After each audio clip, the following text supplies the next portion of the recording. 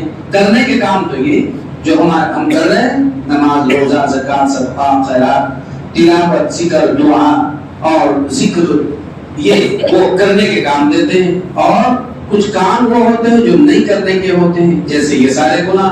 غیبت سے توبہ کرتا ہوں میں, غیبت سے, چغلی سے, جھوٹ سے, بدگمانی سے, بدخواہی سے اور حسد سے, کبر سے, تکبر سے, یہ اس قسم کی جتنی غلط باتیں ہیں اور خبیث جذبات ہیں, اس سے یہ اللہ والے کے ہاتھ پر گویا کہ توبہ کر لیتا ہے. اب یہ توبہ کرنے کے بعد اسے معمولات دے کر روانہ کیا جاتا ہے. تو جن کو روانہ کیا جاتا ہے, روانہ کرنے کے بعد اب یہ شخص کی ذمہ داری ہوتی. ہم لوگ کیا کرتے ہیں, چلو بڑے اللہ والے آئے, بیعت کرو.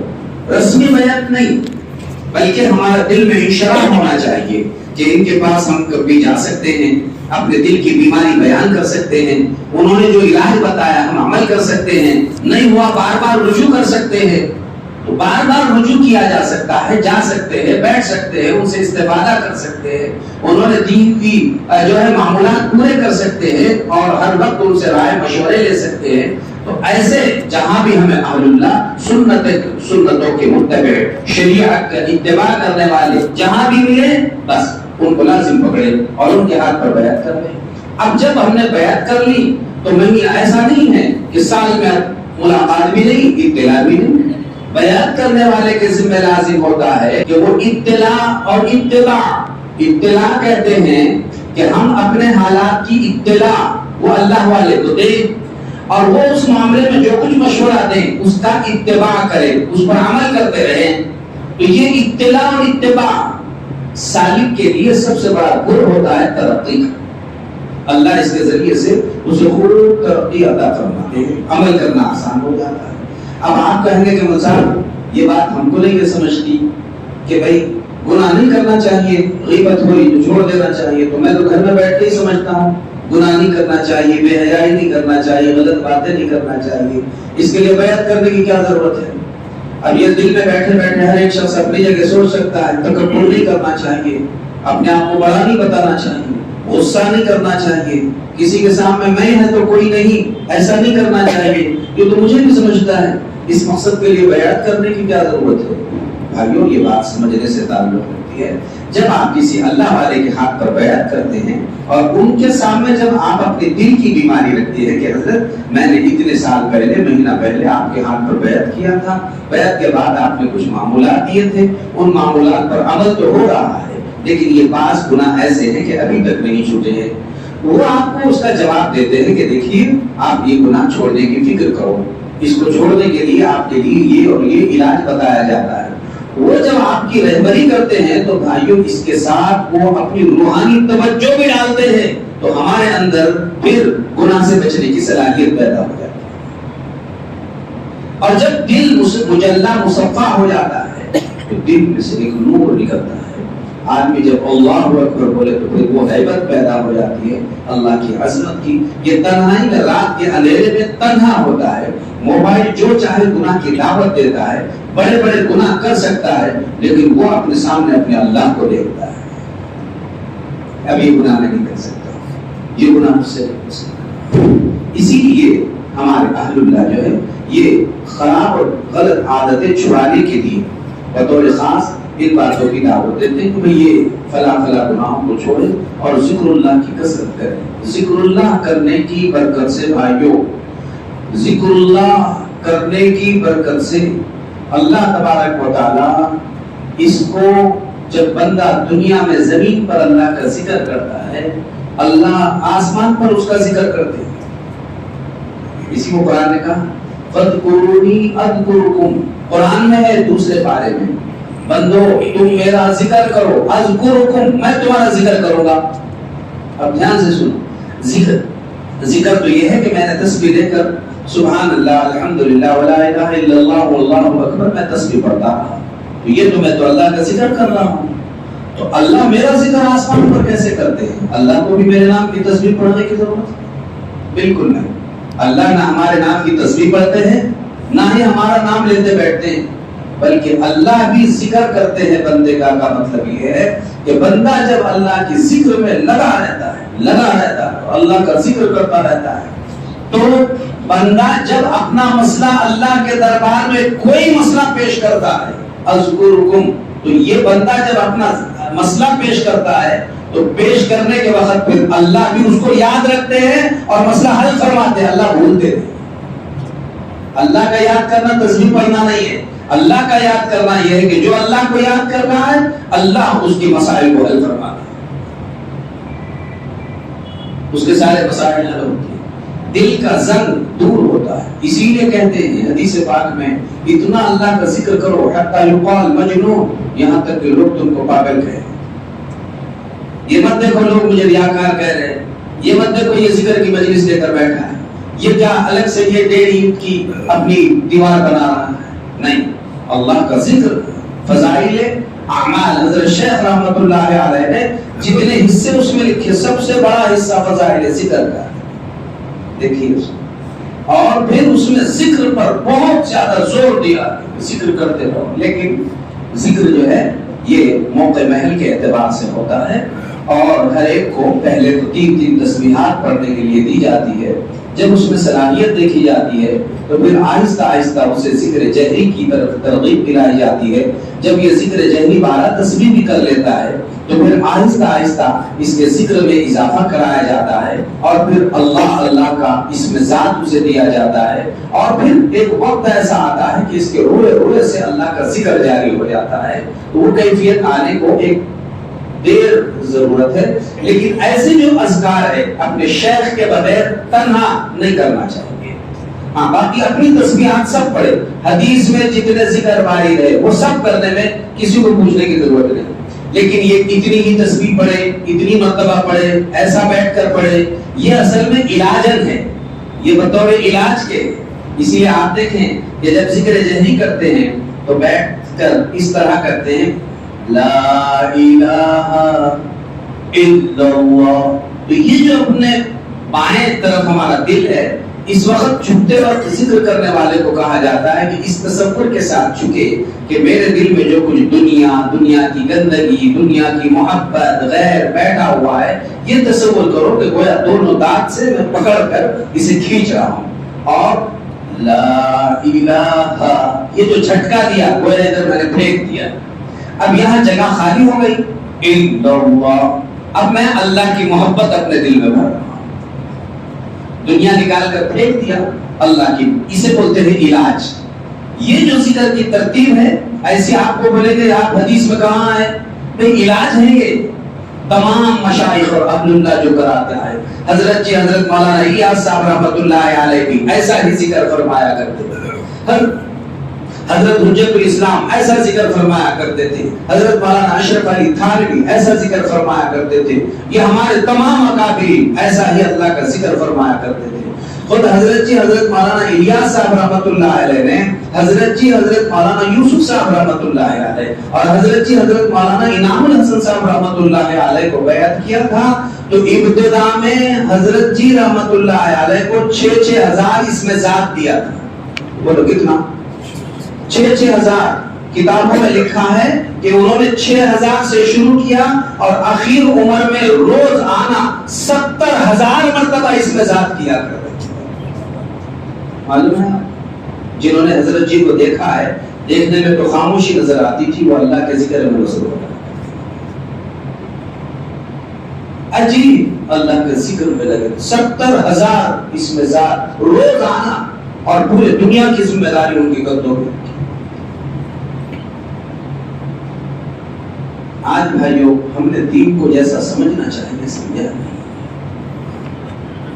یاد رکھو چند چیزوں کی کرنے کا نام دین نہیں ہے. دین تو دراصل دل جب ہمارا صاف ہو جاتا ہے، اس کے بعد پھر غیر سب دل سے نکل گیا، اللہ کی محبت دل میں پیدا ہو گئی، اعمال کرنا اس کے بعد اللہ بہت آسان فرماتا ہے. اس لیے جو جس محنت میں لگا ہوا ہے وہ اپنی محنت میں مضبوطی کے ساتھ لگا رہے ہیں. جو مدارس میں ہے، مدارس میں مکاتب ہے، مکاتب میں دعوت و تبلیغ میں، دعوت و تبلیغ کی مبارک محنت میں. لیکن ان سب کے لیے جیسے کھیتی بہت بڑی ہے، آپ کے پاس 50 ایکڑ زمین ہے، لیکن کتنے ہی ایکڑ زمین رہے اگر کھیتی میں پانی نہیں ہے تو وہ کھیتی بیکار ہے. نہیں سمجھا؟ کھیتی میں پانی نہیں ہے تو وہ کھیتی اتنی مضبوط نہیں ہوتی. پانی کی ضرورت ہر دور میں ہوتی ہے. ابھی دیکھیے ذرا بارش کم ہوئی تو کتنے پریشان ہو گئے. یہ جو اللہ کی ضربیں ہیں یہ بڑی بڑی کھیتیوں کو پانی دینے کا کام کرتی ہیں. یہ کمزور کھیتیاں بھی اس سے زندہ بنتی ہیں.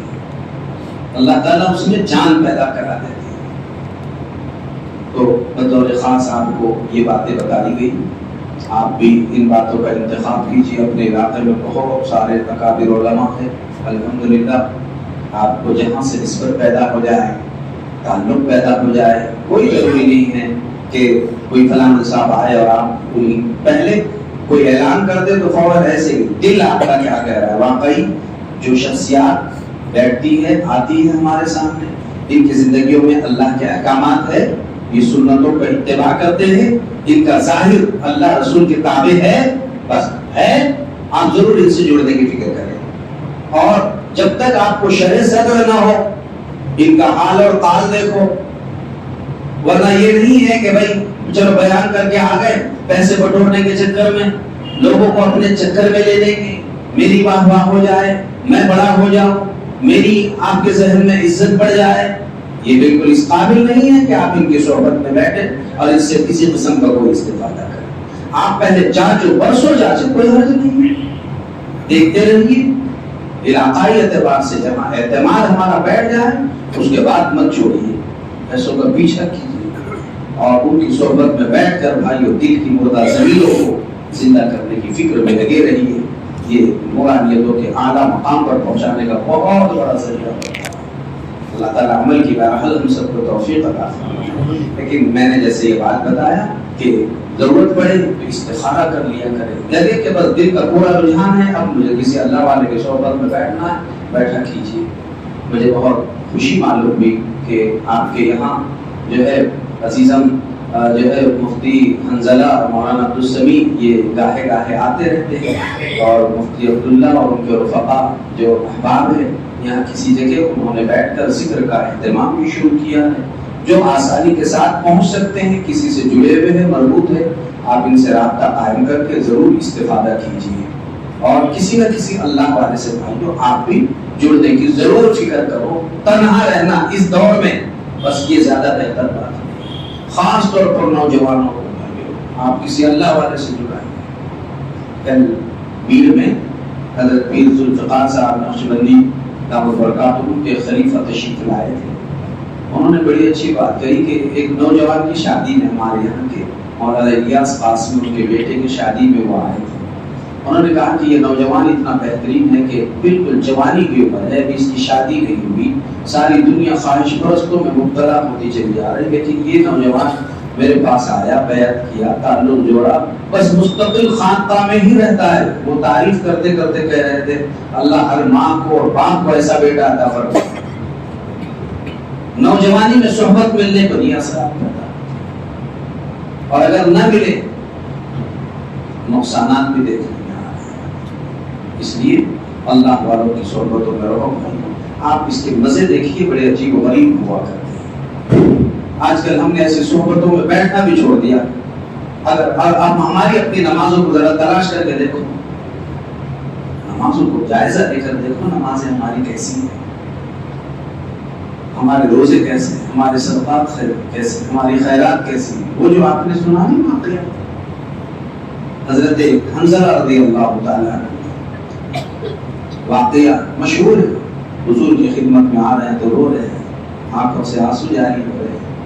گھر میں گئے تو بیوی بچوں کو دیکھ کر ہنسی مذاق میں بیٹھ پڑ رہے, اپنے اوپر شک کر رہے, ارے میں منافق تو نہیں ہو گیا. بولو بھائیو ایمانداری سے, اپن گناہ کبیرہ کرنے کے باوجود منافق تو کیا سمجھتے, ارے میں گناہگار ہو گیا بول کے بھی سمجھ رہے ہیں. وہ صحبت کی وہ تاثیر تھی, یہ موبائل کی صحبت کی یہ تاثیر ہے کہ گناہ کبیرہ کرنے کو بھی گناہ سمجھنے کے لیے کہتے ہیں. بلکہ اللہ معاف کرے اس دور میں ہمارے دسیوں بھائی کفر اور شرک کر کے بھی یہ کہہ رہے ہیں ارے مجھے معلوم ہی نہیں تھا یہ کفر ہے شرک ہے. بولو صحیح ہے. گناہ کبیرہ تو بہت بڑی بات, کفر اور شرکیہ کام کر کر کہہ رہے ہیں مجھے معلوم ہی نہیں تھا, معلوم ہوتا تو میں ایسا نہیں کرتا. بولو ایسا ہو رہا ہے. یہ صحبت کا بگاڑ ہے. یہ صحبتوں نے شرک کو شرک سمجھنا بھی اسے مشکل کر کے بتایا. تو گناہ کبیرہ والے کی گناہ کبیرہ سمجھتے. زندہ صحبتوں میں رہو بھائیو, زندہ دل والے رہیں گے. مردہ صحبتوں میں رہنے کے بعد اس سے بڑا کوئی مردہ نہیں بننے والا. آج ضرورت ہے ہم توبہ کریں, استغفار کریں, معافی مانگے, اللہ کے در کے بھکاری بنے, اللہ سے جڑیں. اچھی صحبتوں میں رہنے کے بعد اللہ کے پیارے حبیب صلی اللہ علیہ وسلم نے اسی وجہ سے محنت فرمائی. تو صحابہ رضوان اللہ تعالی علیہم اجمعین یہ فرمایا کرتے تھے ہم مسجد نبوی میں بیٹھے ہوئے ہوتے. بولو کہاں؟ مسجد نبوی میں بھی کون سے حصے میں؟ ریاض الجنہ. ترستے ہیں لوگ, اللہ سب کو نصیب فرما دے. ریاض الجنہ, اللہ اکبر. اسی لیے تو کہتے ہیں جنت میں سب ہے مدینہ نہیں, اور بولو مدینہ میں جنت موجود ہے. بولو نا, جنت میں سب ہے مدینہ نہیں, اور مدینہ میں جنت موجود ہے. وہاں تو جنت ہے, وہ جنت میں بیٹھے ہوئے. فرشتے آتے تو صحابہ فرشتوں کو دیکھتے. حضرت دحیہ کلبی رضی اللہ عنہ کی صورت میں حضرت جبرائیل علیہ السلام آتے تھے اور ایسے صحابہ دیکھتے تھے. بولو کس کو؟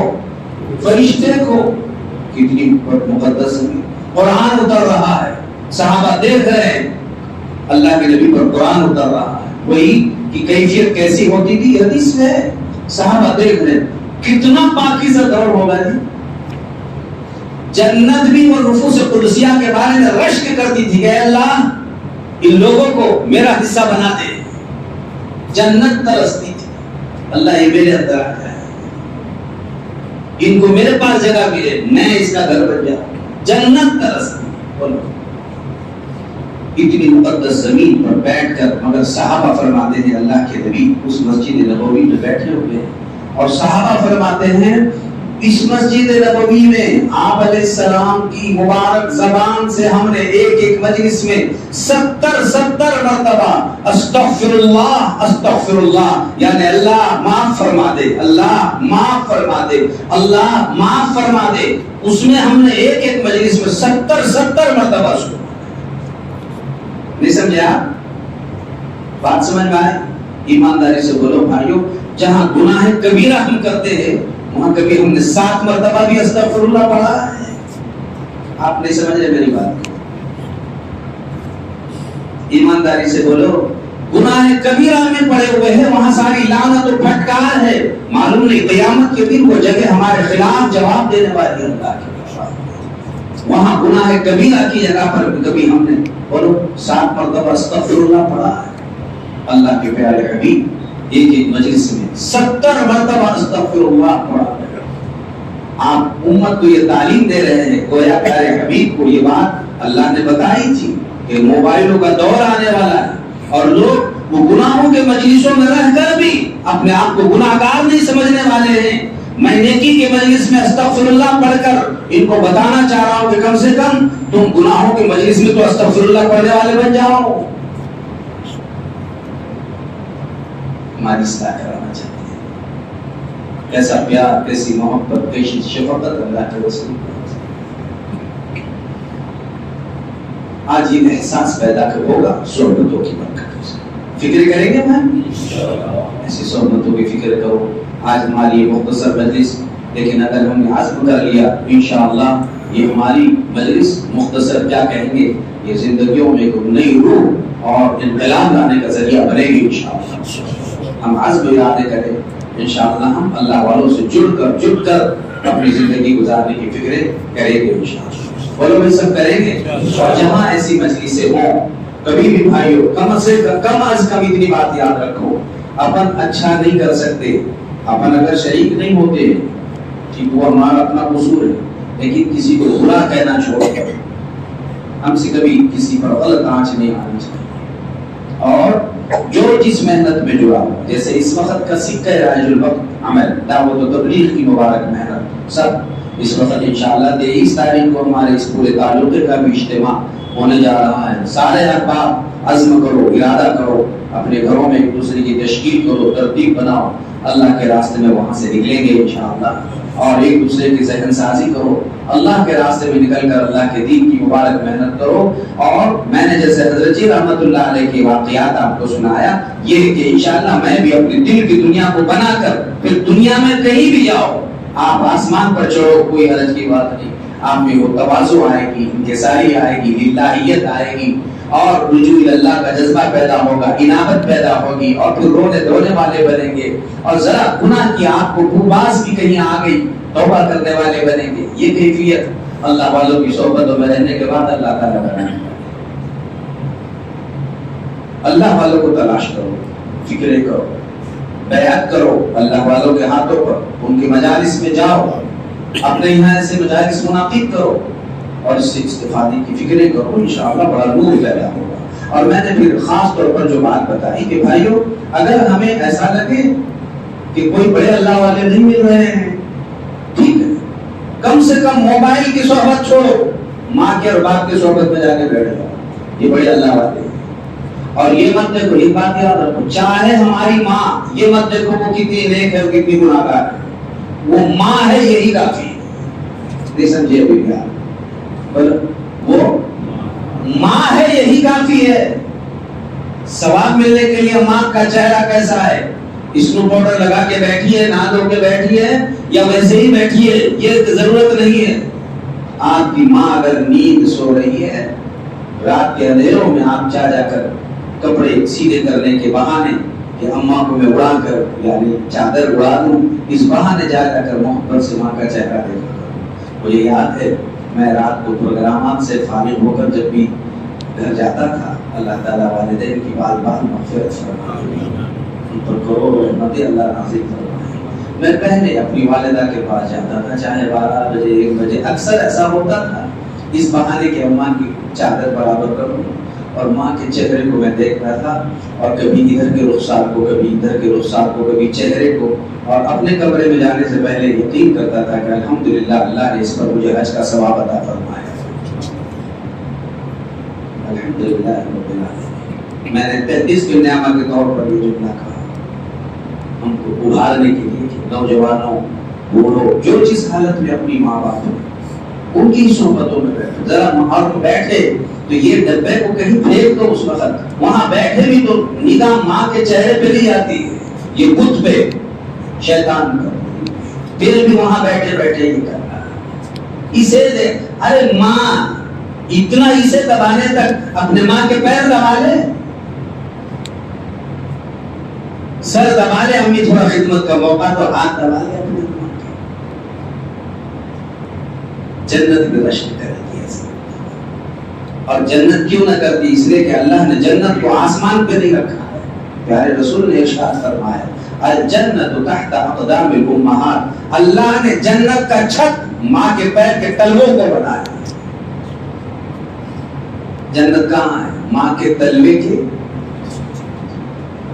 تلوا جو ہے، دیکھو نا، سر پہ بھی نہیں کہا ہے الجنت علی الراس، نہیں، علی الیدین نہیں، علی الاقدام، پیروں پر نہیں، تحت، تحت کہتے ہیں یعنی پیر کے نیچے جنت، اس کا مطلب ماں کا پیر جنت کا کیا بنا؟ سب بولو، جس جنت کی آرزو آپ کر رہے ہیں ماں کے قدموں کے نیچے تو جنت کچھ ہے۔ اسی لیے حضرت امام شافعی رحمۃ اللہ علیہ مشہور ہے، حضرت امام شافعی رحمۃ اللہ علیہ رات میں اپنے ماں کے پیر ایسے دبا لیا کر دبا دیتے ہیں۔ امام شافعی، اللہ اکبر، دنیا کا ایک حصہ ان کی اتباع کرتا ہے، وہ ایسے پیر دباتے ہیں، پیر دباتے دباتے ماں کے پیر کے تلوے کے پاس آتے ہیں، دیکھتے ہیں کہ ماں کو گہری نیند لگی ہے۔ اچانک ماں کی گہری نیند میں پیر دباتے دباتے اپنے منہ میں سے زبان نکال کر تلوے چاٹ لیتے ہیں اپنے ماں کے پیر کے۔ ماں اچانک دیکھتی ہے کہ اس دن رات کا ٹھنڈی ٹھنڈی چیز میرے پیر کے تلوے کو کیا لگ رہی، دیکھتی ہے کہ میرا بیٹا میرے پیر کے تلوے چاٹ رہا ہے۔ ارے شافعی کیا کر رہے ہو، کیا کر رہے ہو؟ اماں تمہارے پیر نہیں، میں میری جنت کو چاٹ رہا ہوں، میری جنت کو چاٹ۔ کرنے والے بہت کر گئے بھائیوں، لیکن اس کے لیے تواضع چاہیے، عاجزی چاہیے، الہیت چاہیے، اہل اللہ کی صحبتیں چاہیے، ان کے صحبتوں میں رہنے کے بعد، ورنہ آج کون اپنے ماں کے سر کو ہاتھ لگانے کے لیے تیار ہے؟ وہ بیچاری ترس کے رہتی ہے کہ ارے بیٹے تو جب تک نہیں آئے نا، نیند آتی ہے نا، میں کھانا کھاتا ہوں، کھانا کھاتی ہوں، جلدی آیا کر۔ لیکن موبائلوں کے لطف اور لذتیں، گناہوں کی لذتوں نے ماں کی طاعت پر ملنے والے نیکیوں کی لذتیں ہماری چھین لی۔ گناہوں میں گناہ دار، فکر کرو بھائیو، نورانیت پیدا ہو۔ اللہ عمل کی توفیق عطا فرمائے۔ اللہ کرے آج کی ہماری مجلس زندگی میں خوشگوار انقلاب لانے کا ذریعہ بن جائے۔ اب طے کر لو، اور یہ اس کے لیے سب ساتھی جو ہے آج کے مجلس میں، ابھی تو بات ایسی ہے، یہاں جہاں جو جس سے جڑے ہوئے ہیں سب اپنے اپنے بزرگوں سے جڑے رہے، اپنا اپنا معاملات کرتے رہے، حسب موقع منشا رائے مشورے لیتے رہے، وہ بات اپنی جگہ پر رہے گی۔ اجتماعی طور پر توبہ کے کلمات پڑھا کر، توبہ عمومی توبہ، یہ بیعت کے کلمات نہیں ہے بلکہ توبہ کے کلمات ہیں۔ آپ سب بھی ہم اس میں تجدید ایمان کی بھی نیت کر لیں، توبہ کی بھی نیت کر لیں، اللہ سے معافی تلافی کی بھی نیت کر لیں۔ بیعت تو مخصوص انداز سے کی جاتی ہے، وہ ایک الگ شکل رہے گی، لیکن آپ سب جو ہے کلمات توبہ پڑھ لیجیے اور نیت بھی کر لیجیے کہ میں تجدید ایمان بھی کرتا ہوں اور توبہ بھی کرتا ہوں اپنے گناہوں سے، تو کچھ نہ کچھ انشاءاللہ اس سے فائدہ بھی ہوگا، نفع بھی پہنچتا رہے گا۔ پڑھیے لا الہ الا اللہ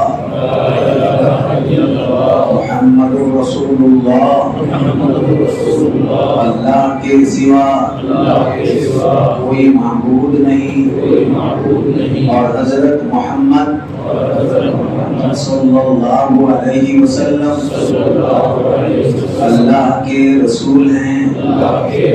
اشہد ان لا الہ الا اللہ اشہد ان محمدا عبدہ ورسولہ آمنت باللہ وملائکتہ وکتبہ ورسلہ والیوم الآخر والقدر خیرہ وشرہ من اللہ تعالی والبعث بعد الموت. ایمان لایا میں اللہ پر، اس کے فرشتوں پر، اس کے رسولوں پر، اس کی کتابوں پر، آخرت کے دن پر اور تقدیر پر، اچھی ہو یا بری سب اللہ ہی کی طرف سے ہوتا ہے. اور قیامت کے دن اٹھائے جانے پر توبہ کرتا ہوں میں کفر سے، شرک سے، بت پرستی سے، غیبت سے، چغلی سے، جھوٹ سے، بہتان سے، زنا کرنے سے، سودی بیاجی کاروبار کرنے سے، کسی کا ناحق مال کھانے سے اور ہر چھوٹے بڑے گناہ سے. اے اللہ میری توبہ کو قبول فرما. قرار کرتا ہوں میں 5 وقت کی نمازیں پڑھوں گا، رمضان شریف کے روزے رکھوں گا، زکات فرض ہوگی ادا کرتا رہوں گا، حج فرض ہوگا حج کی فکر کروں گا. اللہ کے پیارے رسول صلی اللہ علیہ وسلم کی ہر کام میں اطاعت کرتا رہوں گا. اللہ اس کے رسول ہر چھوٹے بڑے احکامات کی تعمیل کرتا رہوں گا. اے اللہ مجھے اپنے ایمان پر ثابت قدمی عطا فرما اور ہر موڑ پر ہر چھوٹے بڑے گناہوں سے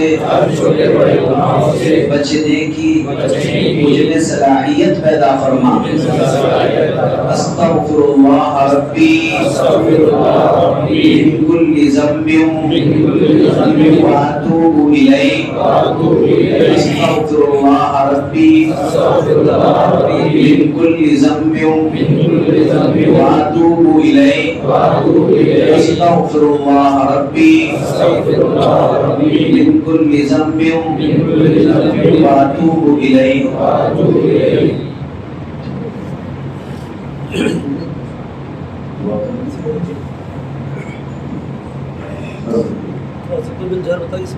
جی ذکر بل جائے بتائیے سب کو تاکہ سمجھ میں آ جائے کیسے کرنا ہے.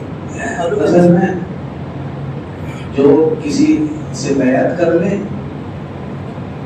اور کسی اللہ والے سے ہم تعلق قائم کر لیں تو اپنے شیخ سے جڑ کر، چونکہ ہم نے تو ابھی یہ جو ہے توبہ کی مجلس تھی، ہم نے توبہ اللہ کے دربار میں کی. اب اجتماعی طور پر اللہ سے مانگیں گے، لیکن ذکر جہری جو ہے 12 تسبیح ہوتی ہے. وہ 12 تسبیح کرنے کا معمول شیخ کے ساتھ جڑنے کے بعد ہوتا ہے.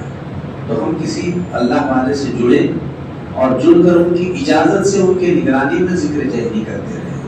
اب اگر یہ ہے کہ کوئی پہلے سے ذکر کرتے آئے ہیں یا کسی سے انہوں نے اجازت لی ہے تو پھر وہ ذکر جہری شروع کر دیں.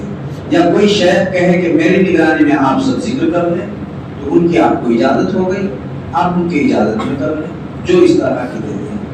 ہم جو ہے جہاں تک اپنے مشائخ کی اتباع میں یہی بات ہوتی ہے کہ جب جڑیں گے معمولات پہلے ابتدا سے کرتے آئیں گے، صحبت میں رہیں گے، پھر آہستہ آہستہ ذکر جہری کی اسے اجازت ملتی رہے گی. لہٰذا بھی تو یہی ہے کہ سب اس طرح کا معمول کر لیں. البتہ اگر آپ معمولات چاہتے ہیں تو معمولات بھی آپ اس طرح کر سکتے ہیں. روزانہ 5 وقت کی باجماعت نماز کا اہتمام پہلے اور بعد کی سنت مؤکدہ کے ساتھ کرتے رہے. ایک عمل یہ پہلے اور بعد کی سنت مؤکدہ کے ساتھ آپ کرتے رہے. نمبر 2 روزانہ 1 پارہ قرآن مجید کا تلاوت کا اہتمام کرتے رہے. روزانہ 1 پارہ تلاوت اپنے کاموں میں شامل کر لیجیے. نمبر 3 صبح شام 3 تسبیحات کا اہتمام کر لیں. 100 مرتبہ سبحان اللہ، 100 مرتبہ الحمدللہ، سبحان اللہ والحمدللہ ولا الہ الا اللہ واللہ اکبر. 100 مرتبہ درود پاک پڑھ لیجیے. سب سے چھوٹا درود شریف صلی اللہ علیہ وسلم. 100 مرتبہ استغفار، استغفر اللہ ربی من کل ذنب واتوب الیہ، استغفر اللہ الذی لا الہ الا هو الحی القیوم واتوب الیہ، یا استغفر اللہ استغفر اللہ استغفر اللہ. 100 مرتبہ صبح میں، 100 مرتبہ شام میں. 10 منٹ اللہ کے دربار میں 24 گھنٹوں میں رونے دھونے کا اہتمام کریں. دعا مانگنے کا اہتمام کرتے رہے. اپنے اوپر لازم پکڑے کہ دعا مجھے مانگنی ہے. پہلے بہت لوگ دعا کا اہتمام کرتے تھے، نمازوں سے پہلے بیٹھتے تھے، دعاؤں کا اہتمام کرتے تھے، نمازوں کے بعد دعا کرتے تھے. آپ امام صاحب کے ساتھ ہی صحیح، ہاتھ تو اٹھا ہی چکے، آمین آمین کہہ دیے. اب امام صاحب نے برابر کہہ دیا، ٹھیک ہے انہوں نے کہہ دیا، آپ اپنی دعا بڑھا دیجیے. کسی کو 5-10 منٹ کرتے رہیے. فرض نمازوں کے بعد دعائیں قبول ہوتی ہیں. اللہ اور کیا نہیں مسئلہ ہے ہمارا پر، لیکن مانگنے کا مزاج ختم ہو گیا. عورتیں بھی مانگنا چھوڑ دیا ہے. اللہ کے دربار میں 10 منٹ روتے بیٹھیں اور ہر وقت جہاں بھی 24 گھنٹوں میں ہر چھوٹے بڑے گناہوں سے اپنے آپ کو بچانے کی فکر کریں گے انشاءاللہ. اور اگر گناہ ہو جائے تو اس کو بچا کے نہیں رکھیں گے، سنبھال کے نہیں رکھیں گے، لے کر رات میں سوئیں گے نہیں. جہاں گناہ ہوا وہیں پر استغفر اللہ 7 مرتبہ صحیح کہہ ڈالیں گے، تاکہ وہ گناہ کا دھبا ہمارے ساتھ ہمارے گھر میں داخل نہ ہو جائے. یہ اور بات ہے کہ لوگ اتنے گناہ کر رہے ہیں، توبہ کرنے کی توفیق نہیں ہو رہی، گھر میں تو کیا داخل ہوتے. لوگ اپنے ساتھ مرنے کے بعد کفن لوگ لپیٹتے ہیں، ذرا حالانکہ وہ اپنے ساتھ گناہوں کو لپیٹ کے لے جاتے ہیں. توبہ نہیں کرتے. کم سے کم ٹھیک ہے ہو گیا نا گناہ، استغفر اللہ تو پڑھو. ابھی آپ نے سنا 70 مرتبہ محبوب رب العالمین ایک پاکیزہ مجلس میں پڑھو. کم سے کم اپن گناہ کے مجلس میں تو استغفر اللہ کرو. کریں گے نا انشاءاللہ. ایسا کرنے کی فکر کرتے رہے، انشاءاللہ نور بھی ہوگا. جی ذکر کرائیے. نہیں، میں نے جیسے بات کہا کہ ذکر کرنے میں یہ 12 تسبیح کا ذکر ہوتا ہے. ٹھیک ہے، آپ کو عادت ڈالنے کے لیے آپ سب ایسا کر سکتے ہیں، لیکن بیعت کے بعد ذکر کر لیا کریں. کسی اللہ والے سے جڑ کر کریں. اور ذکر کرنے کی ترتیب یہ ہوتی ہے، ٹھیک ہے حافظ مولانا کا اصرار ہے تو آپ جو ہے 33 مرتبہ یہ سب ذکر کیے جاتے ہیں. ذکر کرنے میں اس طرح انداز اختیار کیا جاتا ہے. پہلے تو اپنے دل کی طرف، بائیں طرف دل ہے، یہاں چھپ کر یہ نیت کر لیں، میں اپنے دل سے اللہ کا نام لے کر اپنے دل سے جو ہے دنیا کی محبت نکال رہا ہوں، اور جتنا زنگ میرے دل میں چڑھا ہوا ہے اس کو میں دور کرنے کے لیے اللہ کا ذکر کر رہا ہوں، اور اپنے اس دل میں اللہ کی معرفت اور محبت میں کر رہا ہوں. اللہ کی معرفت اور محبت، اس کے لیے جملے آتے ہیں اللہم طہر قلبی عن غیرک ونور قلبی بنور معرفتی. آپ یہاں جھک کر پھر یہاں سے شروع کرتے ہیں اس طرح لا الہ الا اللہ لا الہ الا اللہ. یہ ایسا ذکر جہری جب اجازت دیتے ہیں مشائخ تو 200 مرتبہ اس طرح کیا جاتا ہے. درمیان میں محمد رسول اللہ صلی اللہ علیہ وسلم، پھر الا اللہ الا اللہ الا اللہ، یہ 400 مرتبہ کرایا جاتا ہے. اس کے بعد اللہ اللہ اللہ اللہ، یہ 600 مرتبہ کرایا جاتا ہے. پھر اللہ کا اسم ذات اللہ 100 مرتبہ کرایا جاتا ہے. اسے کہتے ہیں 12 تسبیح.